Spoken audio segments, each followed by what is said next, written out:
Assalamualaikum warahmatullahi wabarakatuh. Berjumpa kembali dengan saya, Kang Restu. Apa kabar semuanya?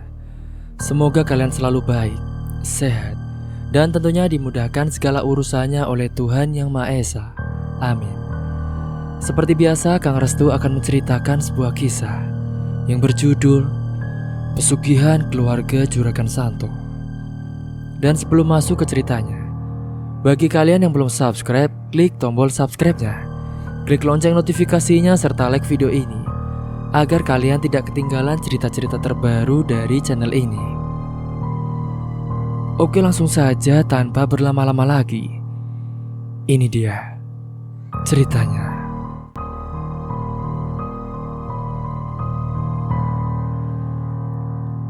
Desa Tandu, sebuah desa yang masih ada di daerah pegunungan. Banyak dari warganya yang berprofesi sebagai buruh tani. Berbagai macam lahan dari padi, jagung, ubi-ubian, dan juga sayur-sayuran. Bahkan desa itu telah disorot dan jadi pemasok sayur dan buah, serta padi untuk dijual di beberapa tempat gede. Salah satu lahan yang paling luas di desa itu adalah lahan padi, dan pemiliknya adalah seorang juragan di desa itu yang namanya Santo. Namun si juragan ini dikenal dengan watak keras, sombong, angkuh, dan semena-mena pada semua orang. Bahkan keluarganya Pak Santo juga memiliki bodyguard atau seorang penjaga yang bekerja untuk keluarganya Pak Santo. Siapapun yang berani macam-macam atau menentang keluarga Pak Santo pasti akan berurusan dengannya. Para warga pun kebanyakan dia dan tidak melawan saat Pak Santo itu bikin ulah. Bukannya karena takut akan kalah sama bodyguardnya, melainkan keluarganya Pak Santo itu dikenal melakukan perjanjian dengan iblis.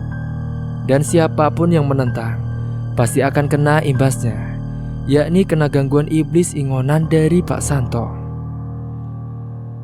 Karena dulu pernah ada seorang bapak-bapak yang tidak terima ketika istrinya digoda oleh juragan dan juga antek-anteknya.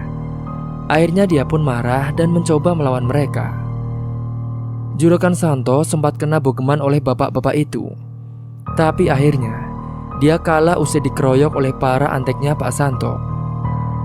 Selang beberapa hari, bapak itu pun mengalami sakit-sakitan dan malamnya meninggal dunia secara tidak wajar, dengan ditemukan meninggalnya dalam keadaan tubuhnya yang kaku dan juga ada bekas luka lebam di bagian dadanya. Istrinya kala itu langsung menangis histeris, namun tidak bisa membalas dendam hingga akhirnya istrinya itu dan anak-anaknya memutuskan untuk pindah dari kampung itu dan pindah ke rumahnya yang ada di kota lain. Semenjak itulah para warga mengira bahwa siapapun yang berani melawan Pak Santo pasti jaminan akan tewas dengan mengenaskan. Di tempat lain, sebuah rumah kayu yang kelihatan sudah reot dihuni oleh 3 orang, yaitu seorang kakek yang bernama Mbah Karmin dan juga seorang adik kakak. Kakaknya cowok bernama Galang dan juga adiknya yang cewek bernama Vina. Mereka ini sudah yatim piatu saat berumur 12 tahun. Karena dulu orang tuanya mereka mengalami kecelakaan saat pergi merantau naik bus dan busnya itu terjun ke jurang. Kini mereka tinggal dengan kakeknya, yaitu Mbah Karmin, dan juga hidup seadanya. Mbah Karmin ini juga buruh tani di ladang jagung milik orang.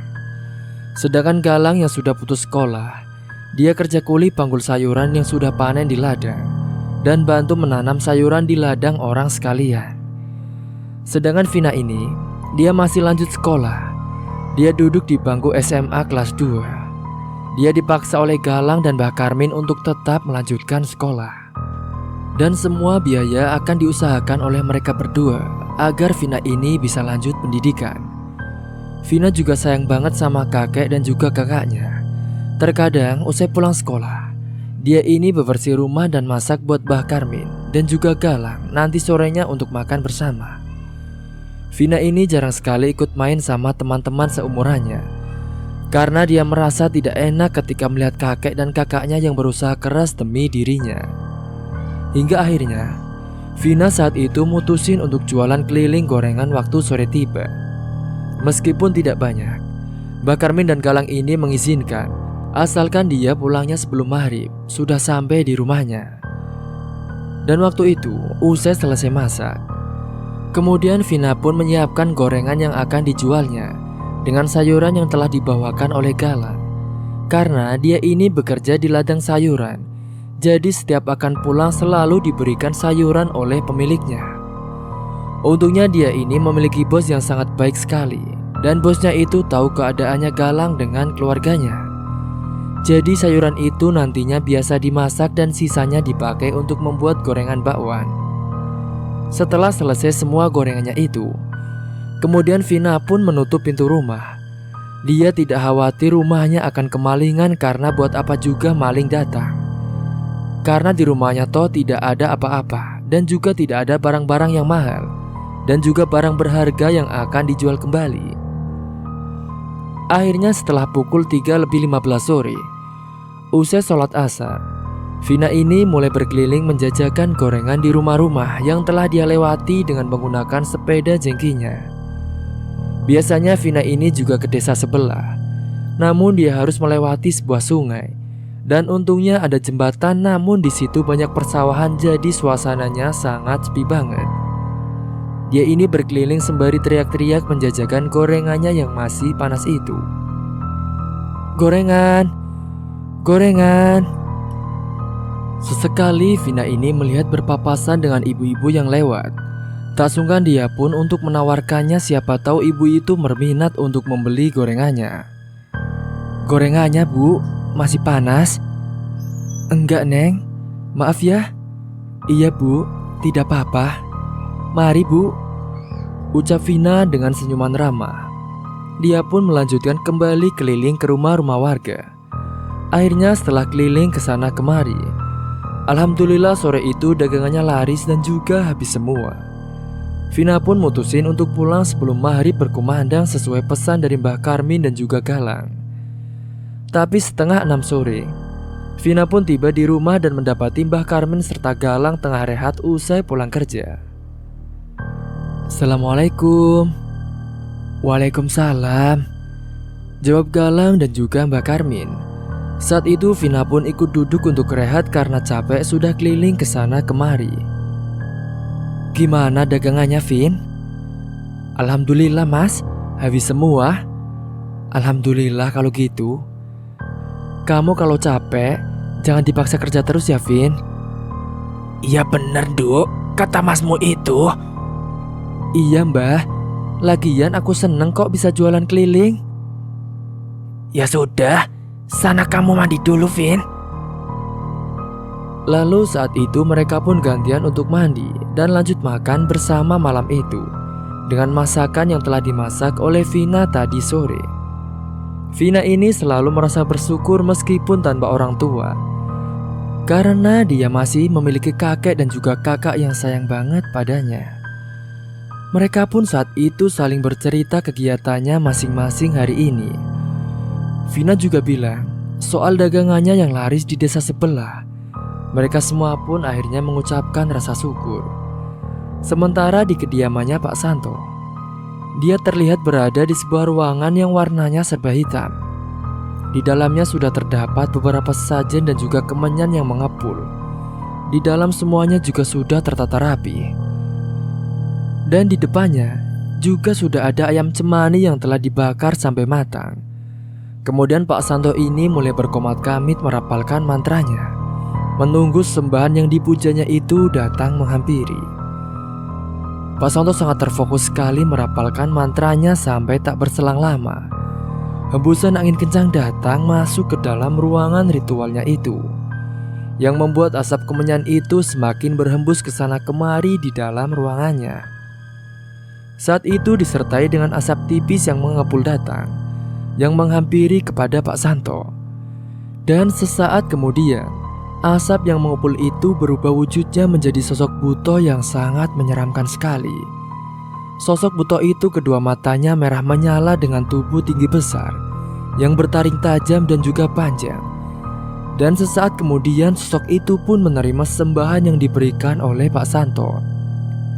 Dan sosok itu lalu berkata kepada Pak Santo, setelah ini dia akan meniduri beberapa istrinya Pak Santo sebagai perjanjian ritualnya.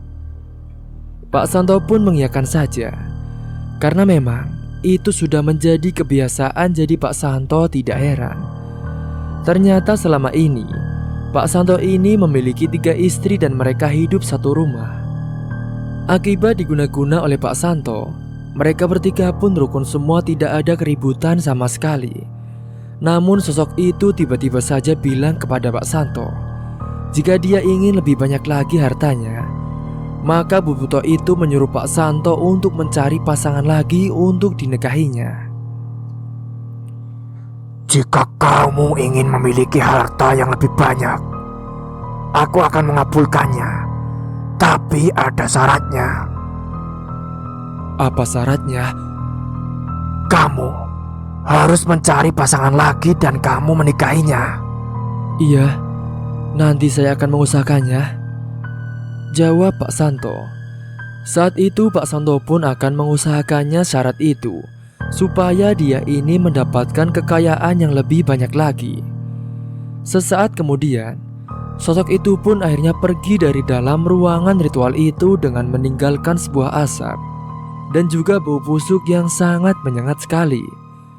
Setelahnya sosok Buto itu pun yang menghilang langsung menyamar sebagai Pak Santo dan akan meniduri istri-istrinya. Pak Santo ini malah dapat uang dan perhiasan yang sangat banyak sekali di depannya di penampan yang sudah disiapkan sebelumnya. Bahkan saat itu, Buto pun menjamin kalau usahanya Pak Santo akan semakin tambah berkembang. Dia pun hanya senang kegirangan karena dia akan semakin kaya dan menjadi juragan yang paling kaya raya di desanya itu. Dia merasa tidak ada yang bisa untuk mengalahkan dirinya, sehingga membuatnya semakin semena-mena dan juga sombong.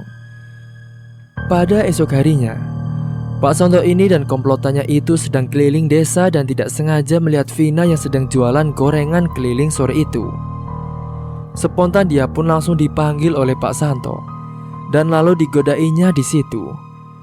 Karena memang Vina ini memiliki paras cantik.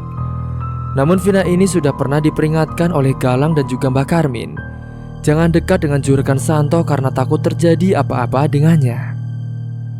"Neng, sini, saya mau beli gorengannya." "Iya baik Pak." Saat itu Vina pun langsung menghampiri Pak Santo dan juga komplotannya.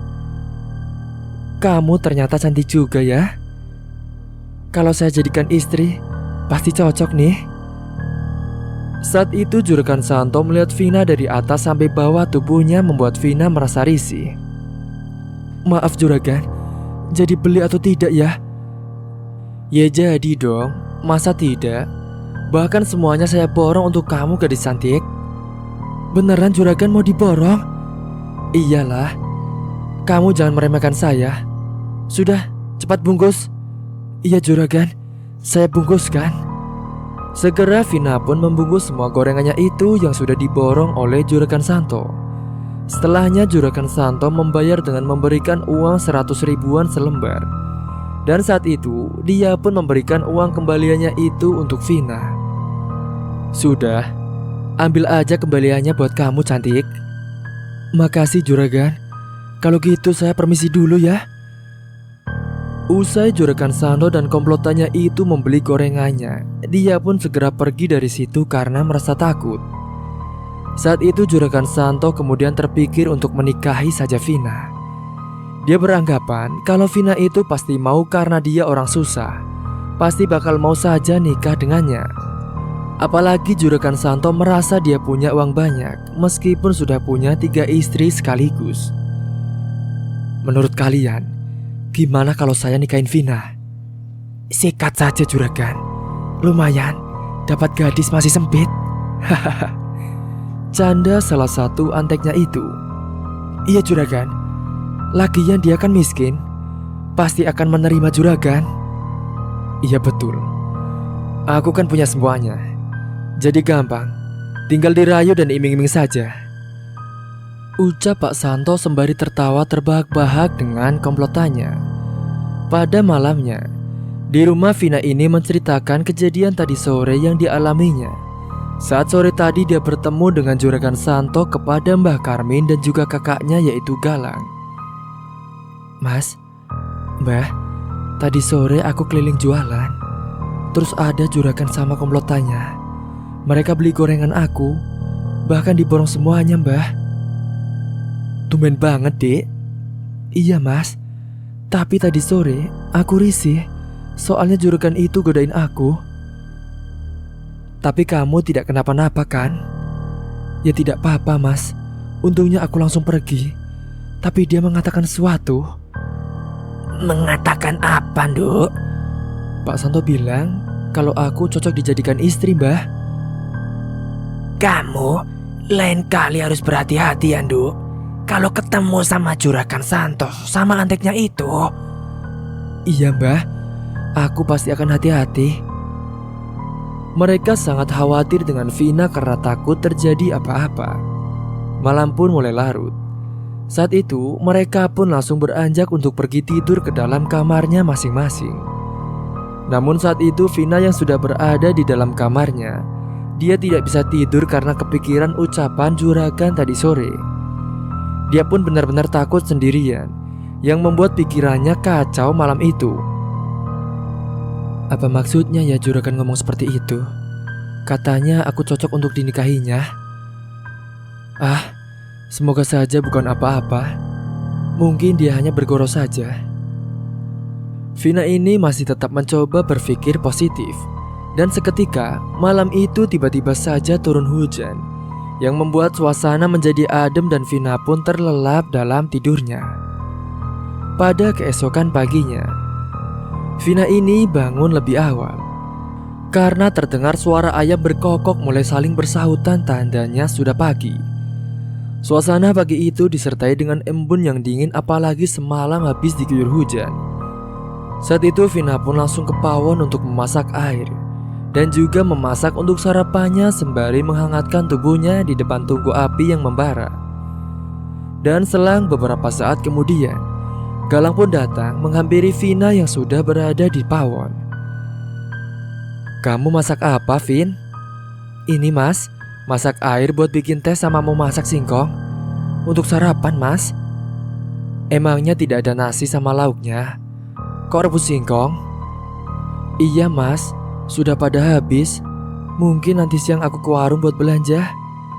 Biar Mas saja nanti ke warungnya, mumpung hari ini masih libur kerja. Iya, Mas. Kebetulan pagi itu Vina libur dan Galang serta Mbah Karmin juga sedang tidak pergi ke ladang. Setelah selesai sarapan, tiba-tiba saja datanglah juragan Santo dan juga anteknya ke rumah. Terkejutlah mereka semua. Ternyata Pak Santo ini datang ke rumahnya itu tanpa basa-basi. Dia pun langsung mengungkapkan maksud kedatangannya itu, bahwa dia ingin melamar Vina dan menikahinya. Terdengar suara ketukan pintu. Juragan Santo, ada apa ya? Silakan masuk, juragan, ucap Mbak Karmin mempersilahkan. Saat itu mereka pun duduk bersama di ruang tamu dengan kursi yang terbuat dari anyaman bambu yang sudah reot. Langsung saja, saya mau menyampaikan maksud kedatangan saya ke sini. Kalau saya hendak melamar dan menikahi Vina. Sontak terkejutlah Mbak Karmin, Galang dan juga Vina. Karena tidak ada angin, tidak ada hujan, tiba-tiba saja datang mendadak dan akan melamar bahkan menikahi Vina. Mereka pun terkejut mengapa juragan Santo tidak berpikir kalau Vina ini belum lulus sekolah, tapi malah mau diajak nikah. Sungguh sangat parah sekali. Bahkan juragan Santo bilang untuk nantinya jika Vina mau, maka rumah mereka akan direnovasi dan hidupnya akan dijamin enak. Kalau Vina mau menerima lamaran saya dan mau menikah dengan saya, rumah kalian ini akan saya renovasi dan kalian akan hidup enak, terjamin tidak usah susah payah untuk bekerja. Namun saat itu, Vina ini langsung menggelengkan kepalanya menatap ke arah kakeknya, menandakan bahwa dia tidak mau. Dan Mbah Karmin tanpa harus bilang pun tidak bakalan setuju kalau Vina ini menikah sama juragan Santo. Mbah Karmin pun lalu menolak sehalus mungkin maksud juragan Santo agar tidak menyinggung perasaannya. Maaf, Pak, jujur saya terkejut dengan kedatangan Bapak yang tiba-tiba mau melamar cucu saya. Bapak kan tahu sendiri, kalau cucu saya ini masih sekolah. Jadi mohon maaf sekali, Pak. Saya belum bisa menerima lamaran Bapak. Namun Juragan Santo yang keras dan angkuh, dia tidak terima lamarannya itu ditolak mentah-mentah. Lalu dia pun marah. Kurang ajar. Berani-beraninya kamu menolak lamaran saya. Awas saja kalian. Kalian menantang saya. Para antek-anteknya pun kemudian mengobrak-ngabrik isi rumahnya Mbah Karmin dan juga mereka pun ketakutan kala itu. Kubrok, kubrok. Galang pun dicegah oleh Mbah Karmin saat mau melawan balik mereka. Sudah cukup, Lang. Kamu jangan melawan. Tapi Mbah, mereka seenaknya saja. Sudah, biarkan saja. Juragan Santo kemudian menghina Mbah Karmin dan keluarganya. Kemudian mereka ini beranjak pergi dari rumahnya Mbah Karmin. Kalian ini sudah miskin tapi sombong. Belagu. Beraninya kalian menolak saya. Awas saja kalian, tahu sendiri akibatnya. Lalu mereka pun pergi dan anteknya itu menggebrak pintu sangat kencang sekali. Usai kepergiannya Juragan Santo, Mbah Karmin langsung terduduk lemas. Penyakitnya pun kumat lagi, dia merasa sesak nafasnya. Dan akhirnya dia pun dibaringkan ke kasur oleh Galang dan juga Vina. Mbah, kenapa Mbah? Ayo kita bawa ke kamar, Vin. Iya mas. Setelah Mbah Karmin dibaringkan di kasur, saat itu Mbah Karmin pun berpesan kepada Galang agar tidak mencari masalah dengan Juragan Santo ataupun dendam. Lang, Mbah mohon sama kamu, jangan pernah kamu mencari masalah sama Juragan Santo, Lang. Dan kamu jangan ada dendam dengannya. Iya Mbah, Galang tidak. Saat itu Galang pun nurut saja dengan pesannya Mbah Karmin. Tapi nanti jika keterlaluan, pasti Galang akan melawan balik. Tapi Mbah, nanti kalau mereka perbuatannya semakin keterlaluan, aku tidak bisa diam Mbah. Sudah, kamu jangan cari masalah. Diam saja. Sementara di sisi lain, Juragan Santo yang masih tidak terima atas penolakannya itu, dia pun berniat akan membalas dendam. Awas aja kalian, akan kubalas kalian semua.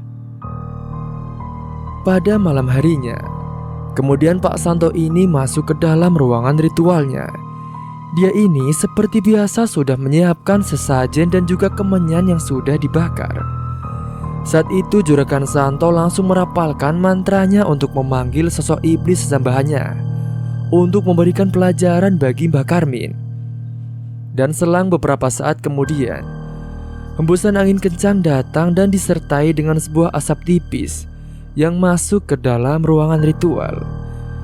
Terlihat sosok buto ijo yang sangat menyeramkan sekali yang telah menampakkan wujudnya di hadapan Pak Santo. Lalu Pak Santo pun meminta kepada sosok itu untuk membuat Mbah Karmin sakit-sakitan dan juga lumpuh. Saya mau kau membuat si tua bangga itu sakit-sakitan dan lumpuh, karena dia sudah seenaknya menolak lamaran saya. Kemudian sosok itu pun akan mengabulkan permintaan dengan syarat Pak Santo ini harus menyediakan kepala kambing sebagai bayarannya. Dan Pak Santo pun menyanggupinya. Aku akan mengabulkan permintaanmu itu, tapi ada syaratnya. Apa syaratnya? Syaratnya, kamu harus menyiapkan kepala kambing untukku sebagai bayarannya. Iya, baik, nanti saya akan siapkan kepala kambingnya. Sesaat kemudian sosok buto itu pun pergi menghilang begitu saja dan meninggalkan asap tipis di dalam ruangan itu dengan bau busuk yang sangat menyeruak sekali. Pak Santo pun tersenyum licik puas karena sebentar lagi Mbah Karmin ini akan merasakan penderitaan atas penolakan lamarannya itu. Berani kau menolak saya, rasakan pembalasanku, gumam Pak Santo. Sementara malam itu di rumahnya Mbah Karmin yang saat itu hendak tidur, dia pun dikagetkan dengan kemunculan sosok buto di jendela kamarnya dan masuk ke dalam kamar. Sosoknya itu sangat menyeramkan sekali. Kedua matanya merah menyala dan mulutnya menyeringai dengan gigi taring tajam dan juga panjang. Mbah Karmin ini melihat sosok itu membawa sebuah tali. Kemudian sosok itu menyerang tubuhnya Mbah Karmin yang kala itu sedang kaku. Mbah Karmin pun terpental ke dinding kayu dan langsung ambruk pingsan. Lalu sosok itu kemudian langsung mengikat kakinya Mbah Karmin dengan tali gaib, sehingga kini Mbah Karmin pun lumpuh, kedua kakinya tidak bisa digerakkan sama sekali. Dan setelahnya, sosok buta itu pun pergi menghilang entah kemana, meninggalkan Mbah Karmin yang pingsan di dalam kamar. Pada keesokan paginya, Galang ini telah menemukan Mbah Karmin di dalam kamarnya yang sudah terkapar di lantai. Lalu paniklah Galang. "Vina, Vin, cepat sini Vin, Vina!" teriak Galang. Sesaat kemudian, Vina pun datang menghampiri Galang dan Mbah Karmin yang ada di dalam kamar. "Ada apa, Mas? Ini lihat, Mbah pingsan. Ayo bantu Mas angkat." Saat itu kemudian dibantu oleh Vina, Mbah Karmin pun dibaringkan di atas kasur. Usai tersadar, Mbah Karmin ini tidak bisa digerakkan kakinya dan seolah-olah mati rasa. "Kaki Mbah kenapa? Kok tidak bisa digerakkan?" Sontak paniklah dan khawatir mereka berdua ketika melihat Mbah Karmin kakinya tidak bisa digerakkan. Galang dan Vina pun sedih melihat kondisinya Mbah Karmin. Namun Mbah Karmin menyuruh kepada mereka untuk tetap sabar dan juga tegar. "Kamu jangan sedih ya. Yang sabar, Nduk.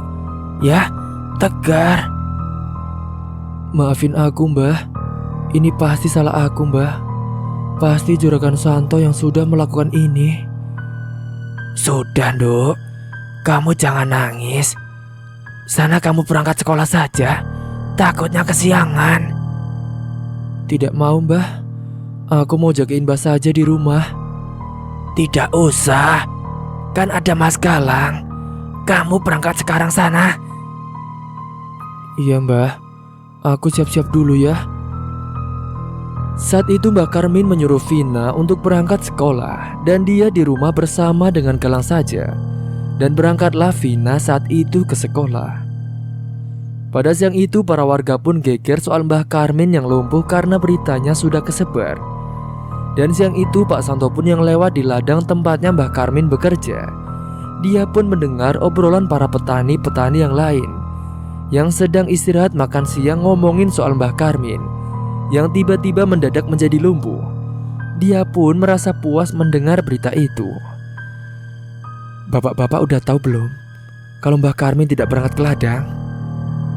"Emangnya kenapa, Pak?" Katanya Galang, dia lumpuh, kakinya tidak bisa digerakin. "Ah, masa sih, Pak?" "Iya benar. Tadi Galang ketemu sama saya. Dia bilang kalau kakeknya sudah tidak bisa kerja lagi karena lumpuh." Namun saat petani melihat kedatangannya Juragan Santo, mereka pun langsung terdiam dan kembali ke kerjaannya masing-masing. Juragan Santo ini akan melakukan apapun kepada siapa saja yang menantang kemauannya. Meskipun dia melakukan pesugihan, dia hanya menumbalkan sapi atau kambing. Belum pernah sama sekali dia menumbalkan manusia. Namun kalau membunuh seseorang itu dengan santetnya, sudah dia lakukan beberapa kali. Siang itu Mbah Karmin ini ternyata kehabisan obat rutinnya, dan akhirnya Galang ini disuruh untuk membelikannya. "Lang, obatnya sudah habis.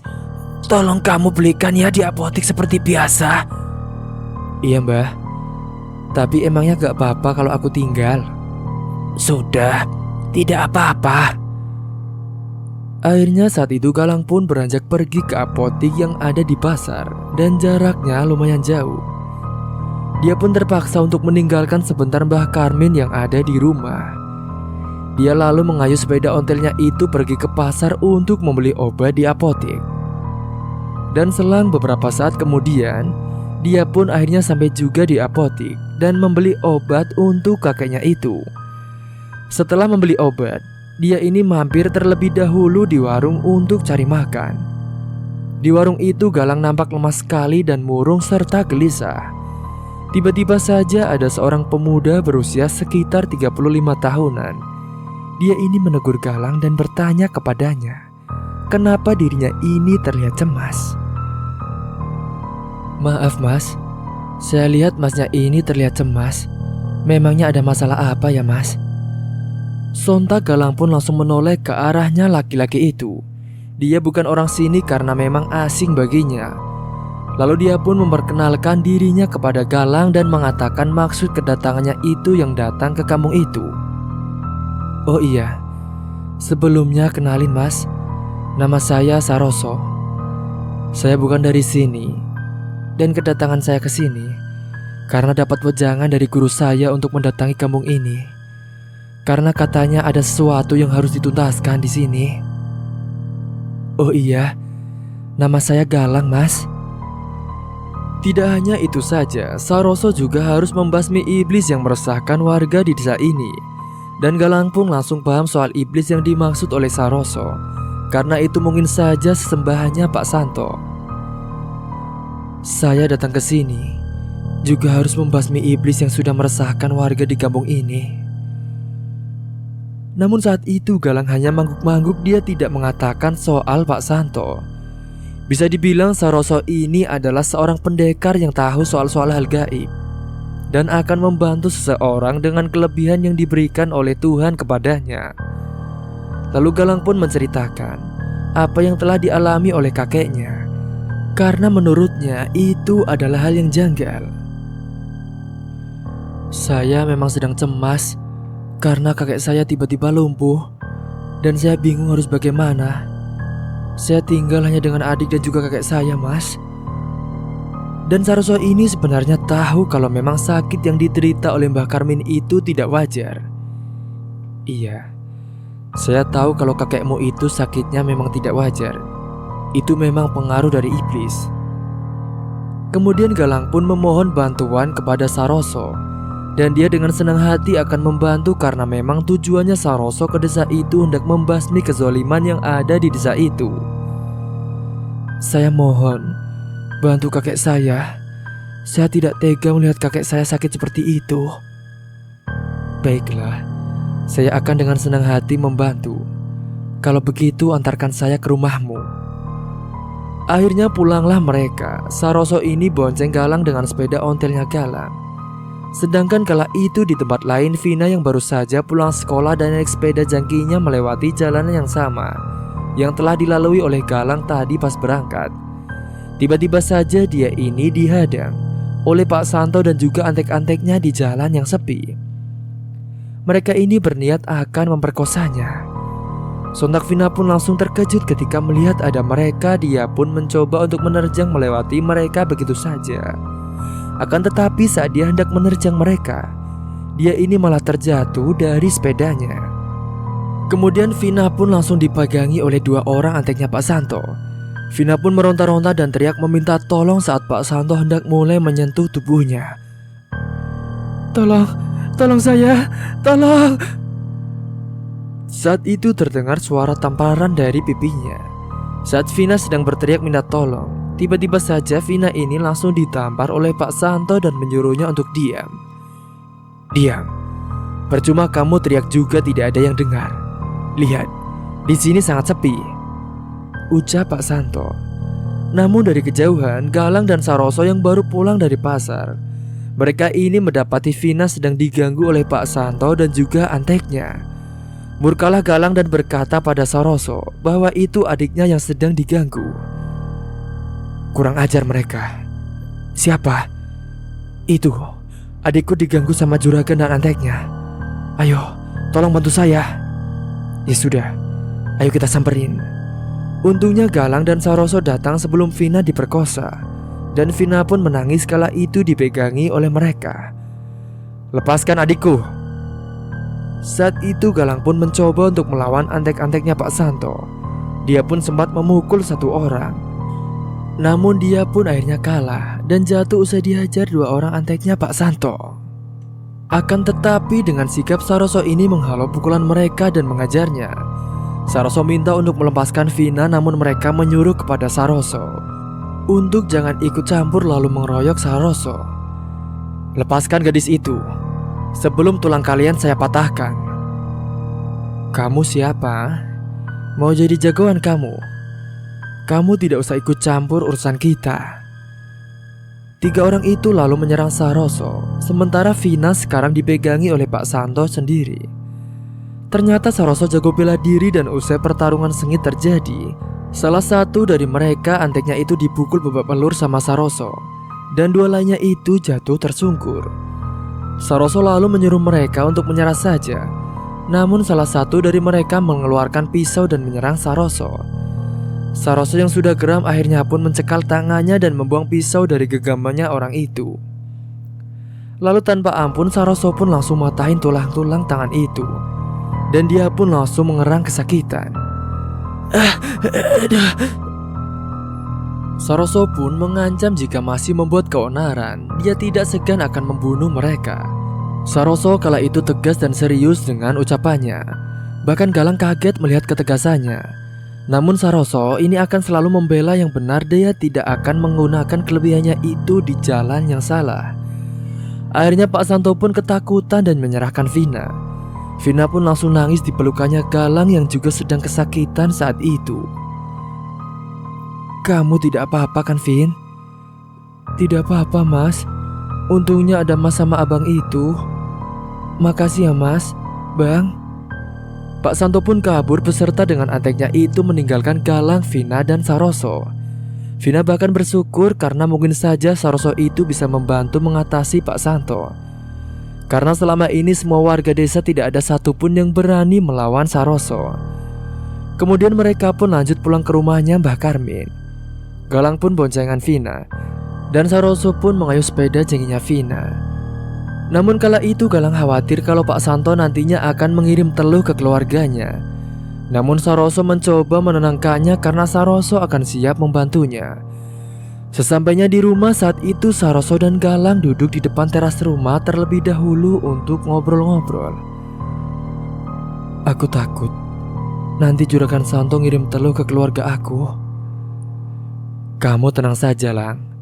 Aku siap bantu kamu misal dia mencoba mengirim teluh ke keluargamu. Galang pun tersenyum, dia pun merasa tenang karena ada Saroso.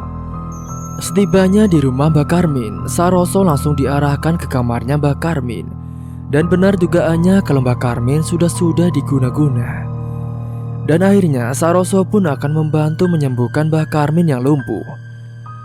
Kemudian Saroso ini sholat hajat 2 rakaat terlebih dahulu. Saat dia sedang sholat, tiba-tiba saja ada hembusan angin kencang yang masuk ke dalam ruangannya.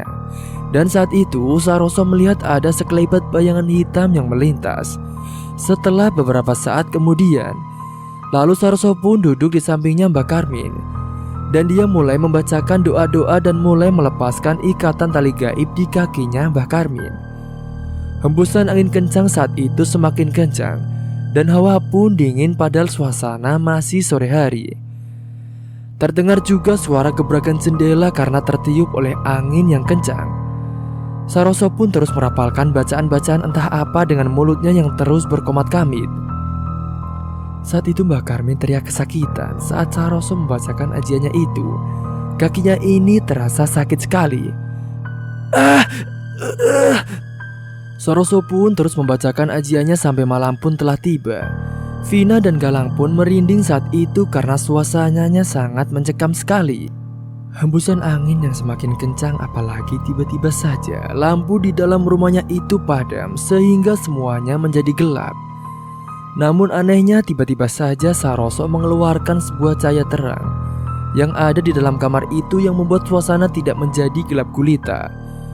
Sesaat kemudian Mbah Karmin ini teriak sangat kencang. Dan saat itu Saroso pun akan melepas tali ikatan di kedua kakinya. Teriak Mbah Karmin. Kala itu tiba-tiba saja tubuh Mbah Karmin langsung lemas tak berdaya. Saroso pun meminta kepada Galang untuk mengambilkan air putih. Tolong ambilkan segelas air putih. Biar aku saja, Mas. Timbal Vina. Akhirnya saat itu yang mengambilkan air putihnya adalah Vina. Dan setelahnya air putih itu pun langsung didoakan oleh Saroso. Saat itu kemudian diberikan kepada Mbah Karmin untuk diminumnya. Setelah minum air putih itu, Dia pun sudah mendingan dan kedua kakinya sudah bisa digerakkan lagi. Sementara di kediamannya Pak Santoso, dia pun langsung masuk ke dalam ruangan ritualnya untuk memanggil sesembahannya. Seperti biasanya, Pak Santo mulai merapalkan mantranya di depan kemenyan yang sudah dibakar dengan asap yang mengepul, dan sesaat kemudian muncullah sebuah asap tipis ke dalam ruangan ritualnya. Sesaat kemudian asap itu pun berubah wujudnya menjadi sosok buto yang sangat menyeramkan sekali, dan sosok itu dimintai Pak Santo untuk membunuh Mbah Karmin sekeluarga. Namun sosok buto itu meminta bayaran dengan 3 ekor kepala sapi. Pak Santo pun setuju dan akan memberikannya nanti jika sosok itu sudah berhasil membunuh Mbah Karmin sekeluarga. Aku mau kamu membunuh Mbah Karmin sekeluarga. Ada syaratnya. Apa syaratnya? Kamu harus memberikan aku dengan bayaran 3 ekor kepala sapi. Oke, nanti aku akan berikan bayarannya, tapi setelah kamu sudah berhasil membunuh mereka. Lalu sosok itu pun menganggukkan kepalanya dan beranjak menghilang begitu saja. Pada malam harinya, usai Mbah Karmin disembuhkan, mereka ini kumpul di ruang tamu dan Saroso memperkenalkan dirinya dan maksud kedatangannya itu ke kampung itu, yakni akan menangani kejanggalan yang terjadi di desa ini. Oh iya, sebelumnya perkenalkan, nama saya Saroso. Nama saya Mbah Karmin. Kalau kamu siapa, Dek? Saya Vina, Bang. Kalau boleh tahu, anak ini dari mana dan apa tujuannya datang ke sini? Saya ke sini disuruh oleh guru saya untuk menangani kejanggalan yang ada di desa ini. Namun ketika mereka sedang berbincang serius, tiba-tiba saja pintu depan rumahnya Mbah Karmin menggebrak dengan keras dan terbuka. Saat itu sontak semua pun terkejut dan langsung berdiri, karena di luar nampak ada sosok buto sesembahannya Pak Santo datang dengan wajah yang sangat murka. Saat itu sosok buto itu berniat untuk membunuh keluarga Mbah Karmin. Sosok buto itu pun menyuruh Saroso untuk tidak ikut campur dengan urusannya. Kalian semua akan saya bunuh. Kau siapa? Beraninya mau membunuh kita semua? Hadapi saya dulu. Kamu jangan ikut campur dengan urusanku. Jelas aku ikut campur, karena memang kedatanganku ke sini untuk membasmi makhluk sepertimu yang telah membuat resah manusia dan telah menyesatkan manusia.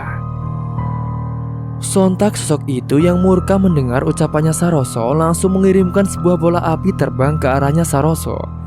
Namun Saroso dengan ajiannya berhasil menghalau bola api itu dan membuangnya ke arah kosong yang ada di samping rumah Mbah Karmin dan menimbulkan suara ledakan yang sangat keras.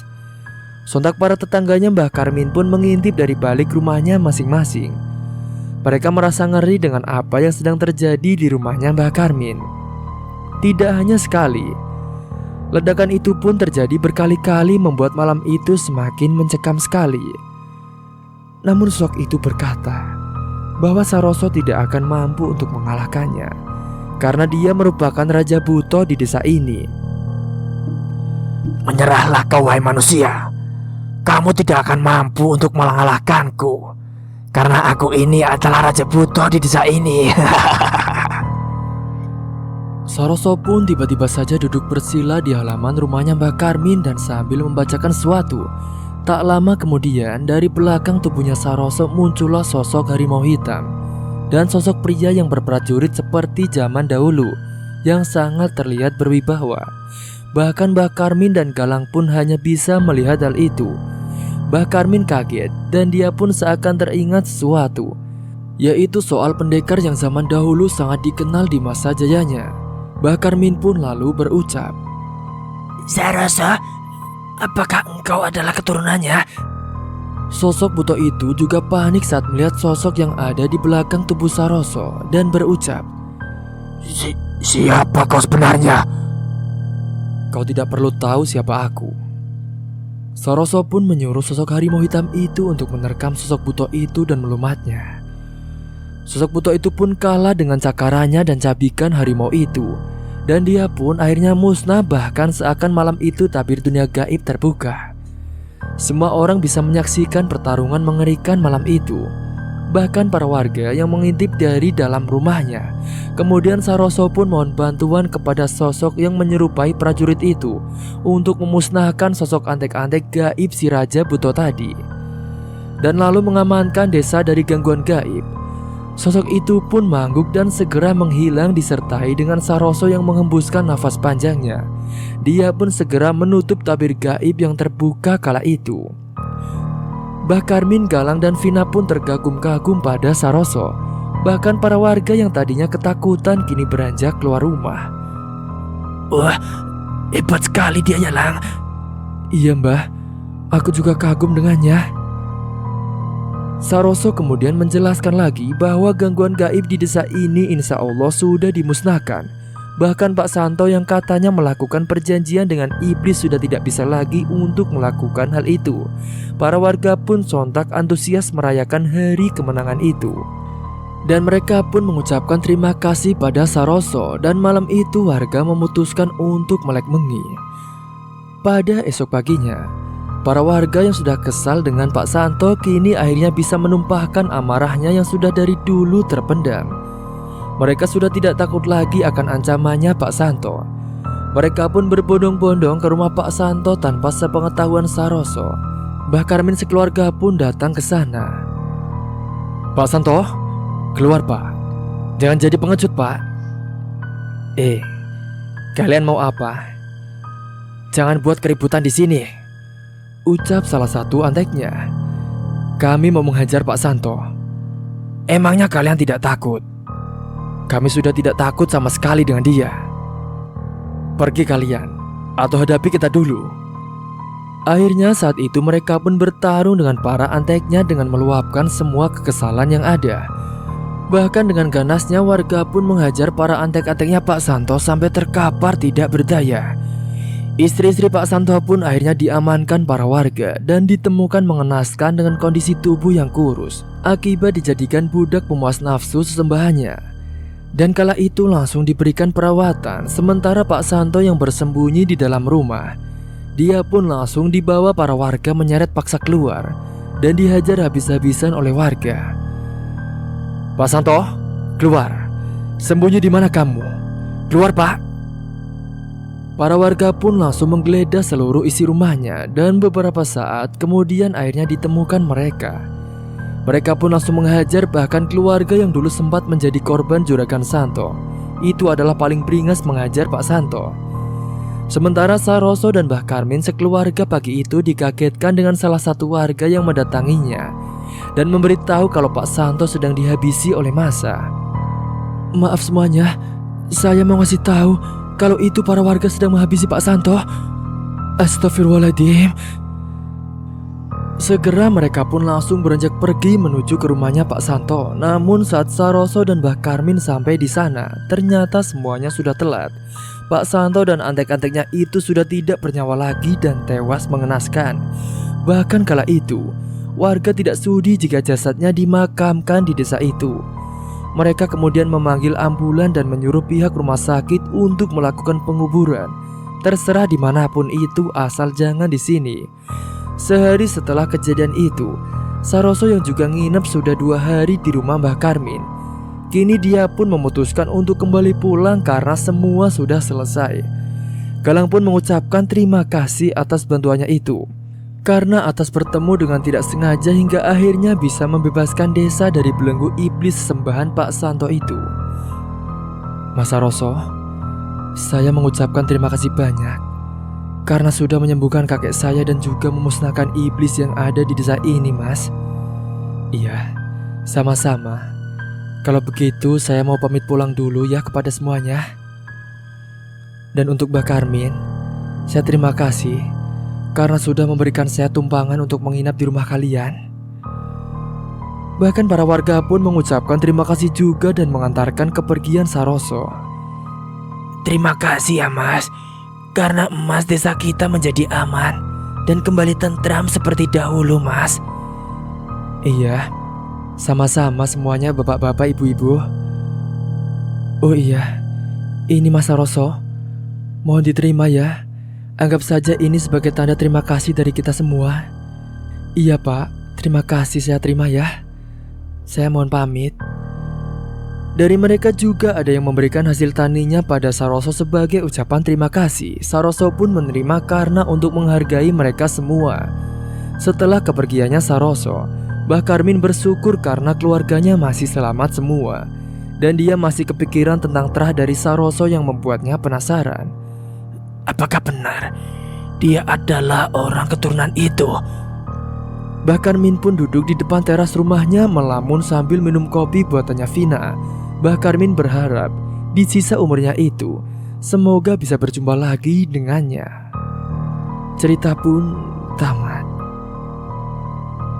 Dan semoga kalian semua bisa mengambil hikmah dari cerita ini. Dan mungkin kalian bisa mengambil sisi positifnya dan buang sisi negatifnya. Mungkin itu saja yang dapat saya sampaikan. Kurang lebihnya mohon maaf apabila Kang Restu ada salah kata ataupun ucapan yang kurang berkenan bagi kalian semua. Sampai jumpa di cerita selanjutnya. Akhir kata, wassalamualaikum warahmatullahi wabarakatuh.